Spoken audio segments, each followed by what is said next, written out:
बहुत सारी चीजों का शायद हमें कदर नहीं है कि क्या नेमत हमारे पास है।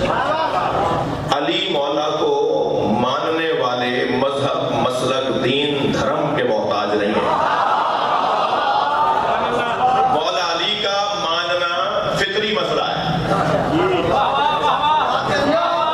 जो किसी भी दीन का हो वो इल्म को पसंद करता है। कोई किसी मजहब का हो वो शजाअत को पसंद करता है। कोई किसी भी मजहब का हो वो सखावत को पसंद करता है। किसी का कोई भी कलमा हो वो गैरत को पसंद करता है। दुनिया के सारे जलील भी इज्जत को पसंद करते हैं।